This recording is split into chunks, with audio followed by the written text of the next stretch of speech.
morning.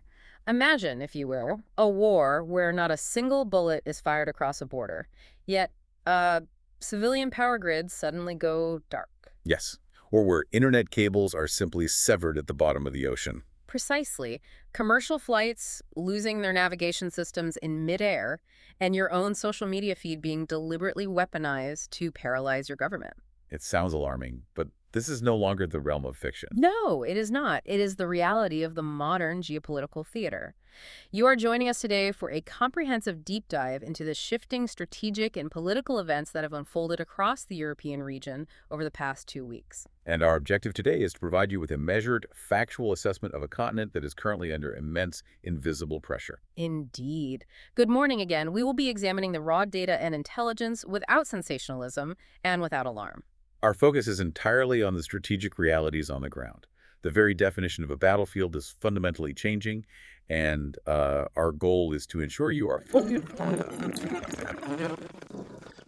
But before we begin our analysis, we must state clearly that this broadcast is sponsored by ProWave AI. right. And the intelligence we are analyzing today has been generated by Stylo News, the AI-powered news application. Which brings us to the formal title of today's briefing. Yes, today's briefing is officially titled Stylo News Intel Update, Europe Situation Report, 21 July 2026. To provide you with the proper context, Stylo News is the consumer version of the Stylo Intel Ops software. And that underlying software is quite complex, isn't it? Extremely. It is a highly sophisticated system traditionally designed for enterprise-level operations across government, military, and corporate sectors. So what this means for you, the listener, is that today you are getting unique access to the very same tools and intelligence summaries that global decision makers utilize to navigate international crises. Precisely. It is unparalleled access to the facts. Now, our mission for this deep dive is clear. We will systematically analyze the strategic situation, the active conflict zones, and the emerging flashpoints across Northern Europe, the Baltic region, Ukraine, and Southern Europe. A vast amount of territory to cover, certainly. It is. And to understand the current European security landscape, you might compare it to a complex tectonic fault line. I think that's a very apt characterization, yes. Thank you. On the surface, in capitals like Paris or Berlin, things may appear relatively calm. But just beneath the crust, immense interconnected pressures are shifting. The traditional idea of a front line has essentially vanished. It has. Today, we will map those subterranean pressures. And to trace that fault line, we must begin at the immediate borders of the NATO alliance, specifically in the Baltic region. Let us address the most immediate concern for the public first, which is the conventional military threat. Right. Looking at the mobilization data over the past 2 weeks, what is the probability of a traditional ground war expanding directly into NATO territory? Based on the latest troop movements and logistical data, a deliberate large-scale Russian conventional attack on Estonia, Latvia, Lithuania, or Poland is highly unlikely in the near term. Highly unlikely. Yes. Polish Foreign Minister Radosław Sikorski, alongside multiple independent defense analysts, has assessed that Russia currently lacks the operational resources and the manpower required for a major armored offensive against Poland. Because their forces are tied up elsewhere. Precisely. Their conventional forces remain heavily and stubbornly committed elsewhere, almost exclusively in Ukraine. So if a conventional armored assault, the kind we saw in the 20th century, is off the table, we must examine the high probability alternative. Which brings us to the hybrid front. Yes. The intelligence indicates a sustained gray zone hybrid campaign. Let's translate that for our audience. A gray zone strategy essentially means an adversary does enough deliberate damage to hurt a nation's infrastructure, but calibrates it to stay just quiet enough. Just below the threshold. Exactly, just below the threshold so that the targeted nation cannot legally invoke mutual defense treaties or declare open war. It is warfare by 1,000 invisible cuts. And the reporting highlights very specific vulnerabilities along NATO's eastern flank. Where specifically? The primary focus is the Suwalki corridor. This is the critical, narrow land bridge between Poland and Lithuania. Flanked by Belarus on one side and the heavily militarized Russian enclave of Kaliningrad on the other. Right. It is essentially a geographic choke point. So if that roughly 40-mile strip were severed, the Baltic states would be entirely cut off by land from the rest of the NATO alliance. Exactly. The intelligence also highlights the Klaipėda port in Lithuania and the Rzeszów-Jasionka logistics hub in Poland. Which is the primary artery for Western aid entering Ukraine. Indeed it is. Furthermore, Lithuanian intelligence has recently issued severe warnings regarding potential covert provocations directed at civilian rail lines, fuel storage facilities, and power distribution networks across the Baltic states. All designed to test alliance resolve. While maintaining absolute plausible deniability, yes. We see a nearly identical pattern when we trace this fault line to the northern flank and the Arctic. Yes, the Northern Theater is equally active. The intelligence summaries report persistent cyber espionage, the ongoing risk of undersea cable sabotage, and a dramatic elevation in drone surveillance.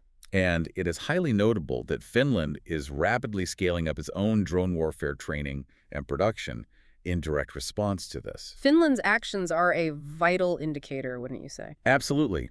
Frontline Nordic states do not view this as a passing diplomatic phase. They view it as a durable, operational threat environment. The Arctic is emerging as a massive strategic pressure zone. We must specifically monitor Russia's Kola Peninsula. Now, for those unfamiliar with naval geography, explain why the Kola Peninsula is so strategically vital. Well, the Kola Peninsula serves as Russia's primary strategic submarine bastion. It is home to their northern fleet and naval facilities like Severodvinsk. I see. The deep, ice-covered waters of the high north allow ballistic missile submarines to remain hidden. This is what secures a nation's second strike nuclear capability. Meaning the high north is critical for global missile warning systems, maritime access, and overall strategic deterrence. Precisely. Any hybrid interference with radar or communications in this region is treated with the utmost gravity. Which brings up a fascinating mechanism I want to unpack here. The data shows instances of regional GPS jamming affecting civilian aviation in the Baltics and Nordics. Yes, highly disruptive incidents. How exactly does one jam a geographic region, and why is it so disruptive? GPS jamming involves blasting a targeted area with localized radio signals that overpower the relatively weak signals coming from GPS satellites in orbit. So it essentially blinds the navigation systems. It does. While commercial aircraft have backup inertial navigation, persistent spoofing or jamming forces flight cancellations. It disrupts commercial shipping logistics and degrades the daily economic function of a target country. It is a highly effective, deniable weapon. Very much so. This raises a fundamentally strategic question. How can any sovereign nation effectively defend against these deniable attacks? That is the core dilemma of the modern era. If an adversary is sending covert drones, severing fiber optic cables in international waters, or jamming GPS, retaliation is incredibly difficult if you cannot definitively prove who pulled the trigger. Right. Defense against this requires a posture of extreme societal resilience rather than traditional military retaliation. Societal resilience. Explain that further. Governments must prioritize what the intelligence community calls rapid attribution. This means developing the forensic capability to quickly, undeniably, and publicly trace the digital or physical fingerprints of an act of sabotage back to its source. And hardening civilian infrastructure as well, I imagine. Yes. Massively enhancing maritime domain awareness and fundamentally treating civil defense with the exact same gravity as military defense. It is ultimately an endurance contest. This changing definition of a battlefield, from physical trenches to civilian infrastructure, leads us directly to the active kinetic engine driving all of this regional tension. You are referring to the war in Ukraine. I am. The tactical military situation in Ukraine is currently assessed in the data as a contested attritional stalemate. A heavily contested environment. Yes, the battlefield has evolved in ways that military planners are still struggling to fully comprehend. We are seeing the emergence of a 40 to 50 kilometer gray zone dominating the front lines. I want to pause on that term because a 40-kilometer gray zone sounds abstract, but the reality is staggering. We are talking about a strip of land where mass infantry movements and traditional armored maneuvers are almost entirely obsolete. That is correct. This zone is heavily saturated with persistent surveillance drones, first-person view kamikaze drones, and dense electronic warfare. Meaning any armored column or troop concentration that attempts to maneuver in the open is identified and targeted within minutes, often seconds. Exactly. Survivability on the modern frontline now depends entirely on extreme dispersion, deep concealment, and the deployment of low-cost intercept capabilities.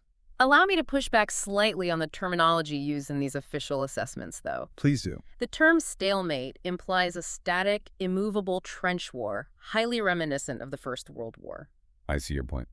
But considering the daily evolution of these interceptor drones, the constant cat-and-mouse game of electronic warfare frequencies and long-range ballistic exchanges, does the traditional definition of a stalemate truly apply here? It is a valid question. It seems far more akin to a chess match played entirely with long-range pieces, where the technological rules of the board are rewritten every single day. That is a very precise and necessary correction. It is not a static environment by any metric. It is a dynamic equilibrium. Dynamic equilibrium. Yes, neither side currently possesses the capacity for a theater-wide operational breakthrough on the ground, but both sides are inflicting severe attritional costs deep into the other's rear areas. The physical front line may not be moving rapidly, but the technological and logistical parameters of the war are in a state of constant, violent acceleration. And we see that acceleration in the long-range strike data.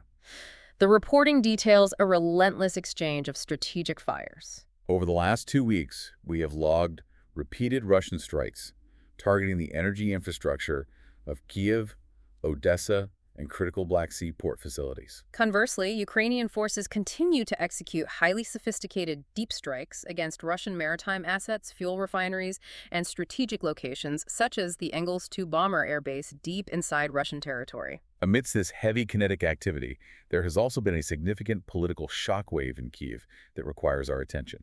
Breaking intelligence confirms that Ukrainian Defense Minister Mikhail Fedorov has resigned. Yes, amid mounting criticisms regarding failures in military reform and technological integration. Why does the resignation of one minister trigger such concern? The intelligence notes that this internal instability has caused genuine surprise within NATO headquarters. It matters deeply because modern warfare is entirely dependent on sustained logistics and technological adaptation. Fedorov was a central figure in Ukraine's push for digital and drone innovation. So his departure creates a vacuum. Stable, predictable leadership in the defense ministry is viewed by allied capitals as absolutely crucial for strategic coordination. Any perception of internal bureaucratic chaos threatens the uninterrupted flow of Western military assistance. Which is the lifeblood of the Ukrainian defense. Precisely. And on the diplomatic front, the prospects for peace remain entirely stalled. The central unresolved obstacle being Ukraine's long-term security alignment with NATO.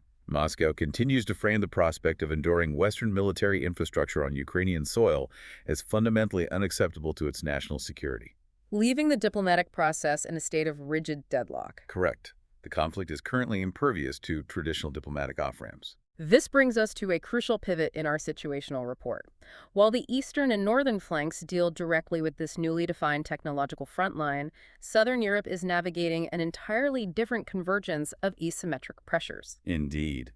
This fault line is dictated by spillover from the Middle East and North Africa. The threats to NATO's southern flank are primarily indirect, but they are escalating significantly. The intelligence summaries highlight the cascading fallout from U.S. and Iran military exchanges and the ongoing attacks on commercial shipping in the Strait of Hormuz. What is particularly concerning for European defense planners is the explicit warning rhetoric emanating from Iran. Yes, the language has been very clear. Statements indicate that NATO bases in southern Europe, specifically locations like Naval Air Station Sigonella in Italy or Naval Station Rota in Spain, could be targeted if they are utilized in any joint operations against Iranian interests. And to be clear, these bases are massive, vital logistics hubs that bridge the Mediterranean and the broader Middle East. While that rhetoric demands an elevated force protection posture at those specific installations, Southern Europe is simultaneously managing deep structural challenges regarding migration and terrorism. Maintaining strict neutrality on the data, we must report that there has been no massive, singular surge in migration over the last 24 hours. However, the structural flow of migrants departing from Libya, Tunisia, and the Levant remains persistently active across the Mediterranean basin. And this structural flow intersects directly with the regional security apparatus. The intelligence assesses the terrorist threat in Southern Europe as elevated but nonspecific. Let's clarify what that means for our viewers. Yes, we are not currently seeing intelligence pointing to a coordinated mass casualty campaign directed from a centralized command abroad like we saw a decade ago. Rather, the risk involves lone actor attacks or highly localized small cell plots. Individuals inspired by the escalating events in the Middle East, potentially utilizing the very same illicit smuggling routes that facilitate the migration flows. Which places an immense, almost contradictory burden on regional leadership. Exactly. I find myself wondering how a Southern European decision-maker balances these deeply competing priorities. It is a profound challenge. On one hand, you have naval assets tasked with protecting global shipping lanes, what the military calls sea lines of communication, from state-level threats or proxy sabotage. And on the other hand, those exact same maritime assets are required to manage incredibly complex humanitarian rescues and border security interdictions on a daily basis. It creates a severe, continuous strain on resources and institutional attention. A Coast Guard frigate cannot track a state-sponsored submarine while simultaneously pulling civilians from a sinking raft. No, it forces governments to prioritize comprehensive maritime domain awareness. Which is essentially the monumental task of attempting to illuminate and track every single vessel, electronic signature, and movement across the entirety of the Mediterranean. Achieving this while trying to maintain broader alliance cohesion during a period of intense geopolitical stress is a staggering challenge. Having mapped these external security pressures, from the deniable hybrid campaigns in the Baltic to the attritional drone war in Ukraine and the asymmetric spillover risks in the Mediterranean, we arrive at the final and perhaps most vulnerable theater of all. The domestic theater. Yes.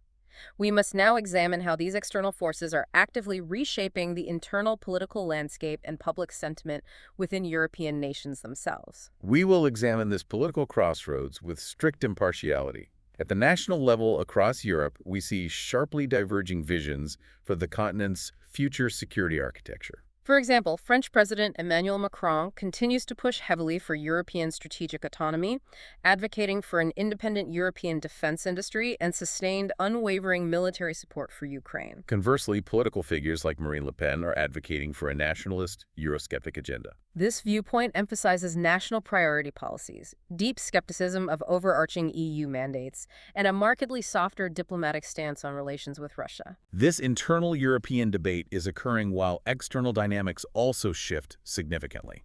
The U.S. election cycle, particularly the rhetoric from Donald Trump regarding NATO defense spending quotas and European over-reliance on American security umbrellas, is actively forcing European capitals to reevaluate their foreign policy assumptions. Meanwhile, leaders like Serbian President Aleksandar Vučić are engaging in a highly complex strategic balancing act, maintaining strict military neutrality to leverage investments from both East and West amidst these broader regional tensions. To understand how these high-level political dynamics translate down to the public sphere, we have reviewed large-scale sentiment data across the social media platform X. The analysis reveals a deeply, perhaps dangerously polarized European public. The data clearly delineates two opposing camps.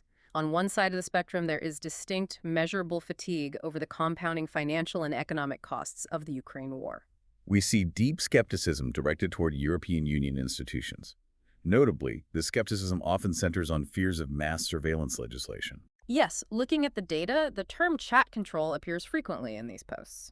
For our audience, this refers to proposed EU legislation aimed at scanning private, encrypted messages for illicit material, which privacy advocates fiercely argue is an architecture for mass civilian surveillance. This issue is driving significant anti-institutional sentiment. On the other side of the spectrum, the data reflects a highly resilient pro-Ukrainian sentiment. In these demographics, there is strong vocal support for generational European rearmament, deeper defense integration, and active, organized pushback against the nationalist political shifts we just discussed. The information space is fundamentally fractured. This leads me to a critical, reflective question regarding everything we've analyzed today. Go ahead. We discussed gray zone strategies, GPS jamming, and covert infrastructure sabotage earlier. To what extent are those hybrid strategies specifically designed by adversaries to exploit these exact domestic political divisions and the war fatigue that is so glaringly visible in the social media data? It is not a byproduct. It is entirely by design. The information domain is now a fully recognized military theater of operations. So they're weaponizing fatigue. By applying physical pressure to civilian infrastructure, threatening winter energy supplies, and algorithmically amplifying narratives of economic strain online, an adversary aims to fracture alliance unity from the inside out. Because the ultimate goal is not necessarily to defeat an army in the field, but to make the continuation of support for external allies politically untenable for democratically elected leaders. Exactly. To conclude our formal briefing, what is the most likely trajectory of events in the near term? Based on the intelligence, what should our listeners be watching for in the coming days and weeks? The intelligence picture suggests the following probabilities. An expansion of conventional, mechanized war into NATO territory remains highly unlikely. However, you should absolutely expect a sustained, high-level campaign of hybrid disruptions targeting European civilian logistics and infrastructure. In Ukraine, anticipate continued, grinding tactical attrition with a heavy accelerating emphasis on drone and electronic warfare innovation. And politically. Watch for rapidly fluctuating political alliances in Western capitals as leaders attempt to navigate the immense, converging pressures of public fatigue and generational defense requirements. Okay, let's unpack this. And honestly, I think we can finally drop the vintage 1960s news anchor voices now. Oh man, yes. That is such a relief to speak normally again, I won't lie. I felt incredibly stiff. Right. I felt like I needed to be smoking a cigarette in black and white while reading from a teleprompter. But seriously, thank you for sticking with us through that deep dive. Yeah, it is heavy, complicated stuff. But understanding the actual mechanisms behind the headlines, like how things like electronic warfare or gray zone tactics actually work, is just so important right now. Absolutely. The world is, incredibly complex, and getting past the sensationalized, fear-mongering headlines to the actual data is the only way to really see the whole board. And that is exactly why we want to tell you about the tool that made this entire deep dive possible. We built this episode using Stylo News. Now, we explained it in our very serious Walter Cronkite anchor voices earlier, but just between us, Stylo News is an incredible mobile and computer app that you can download right now. It literally takes the same analytical power and intelligence gathering systems used by global agencies and puts it right on your phone or desktop. You can fully customize it for your own personal daily intelligence briefs. It pulls from hundreds of traditional news sources, plus the raw sentiment data on X, and synthesizes it into clear, unbiased intelligence estimates exactly like the ones we analyze today. Yeah, if you want to cut through the noise, avoid the echo chambers, and get AI-powered news on demand, you need to subscribe. Go to www.stylonews.com to get started. We want to sincerely thank you for joining us on this deep dive. If there's a topic, a specific region, or a complex conflict you want us to unpack next, please send us your requests. We love diving into the things you care about. And be sure to follow Stylo News on your favorite social media platforms. We covered a lot of ground today, but I want to leave you with one final lingering thought to mull over. We talked about how the military frontline in Ukraine is now dictated by this invisible 40-kilometer drone and electronic warfare gray zone. Yeah, the technological shift is wild. It is. But when you look at how social media sentiment is driving elections, how digital surveillance fears like chat control are polarizing voters, and how hybrid warfare deliberately targets public fatigue, maybe the true battleground of the future isn't physical territory at all. Wow. If the tectonic plates of global power are shifting, the real fault line might just be the resilience of the civilian mind. That is definitely something to think about. Until next time, stay curious.